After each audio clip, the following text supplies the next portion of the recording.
begins with the Columbia County man who is accused of impersonating a police officer telling his side of the story exclusively to News Channel 6. 19-year-old Christian Laverius was arrested for 2 counts of false imprisonment and 1 count of impersonating a police officer. But tonight, we're learning more about what he says happened that evening. News Channel 6's Nicole Snyder is live in the newsroom. And Nicole, the story that he told you is different from what police report. Jenny, the 19-year-old says it came down to a moment of anger on the road. Laverius says the lights on his car were not used intentionally to pull over the woman, but once she stopped, he confronted her about cutting him off the road. The woman then went to the fire station for help. Christian Laverius was traveling down this road with his girlfriend when he says he was cut off by another driver. Out of anger, kind of frustrated, I laid on my horn and I hit a switch that activated the lights in the front of my car. These are the red and white lights Laverius says he flashed behind the 16-year-old driver. In addition, he made to his car for off-roading. I didn't have intentions on pulling her over. I flashed them for maybe a second or two and turned them right back off. And when she did pull over, it was on her free will. The incident report states the driver saw flashing lights also coming from the rearview mirror, and a siren was turned on.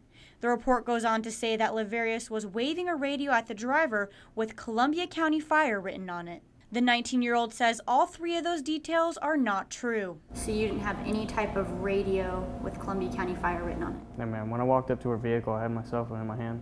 But police say there is proof to back it up. We have several witnesses and evidence that suggest that what he's told us is not accurate, not completely accurate. Moore says he can't get into specifics because the investigation is ongoing, but he says pretending to be a cop and flashing lights on public roadways is something police take very seriously.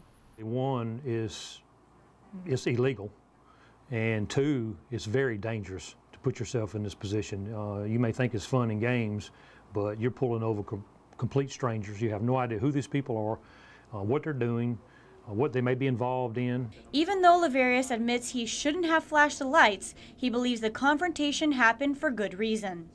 You could have killed me, and that's really what my motive was, to address the fact that I was pushed about 5 feet off the road, almost into a ditch, where 2 lives easily could have been taken. Laverius has not been in court yet, but with these charges, he could be facing anywhere from 2 to 20 years in jail. Back to you, Jenny. All right, thanks so much, Nicole. Morris says there are rules you need to follow if you want to put flashing lights on your car. They can only be amber or red lights, and you must get a permit.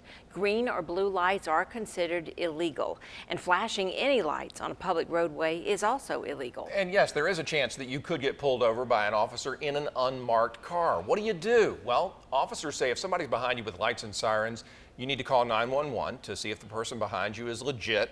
Also, slow down and acknowledge the person's presence. Just wave at them or put on your flashers and let them know they're wanting you to pull over. And when you finally do, after you check everything out, make sure it's in a well-lit public area. Ordinarily, members of the Columbia County Sheriff's Office who are driving unmarked cars are not going to conduct traffic stops for minor traffic violations. Again, if you're unsure about who's pulling you over, the best thing you can do right off the bat is just call 911.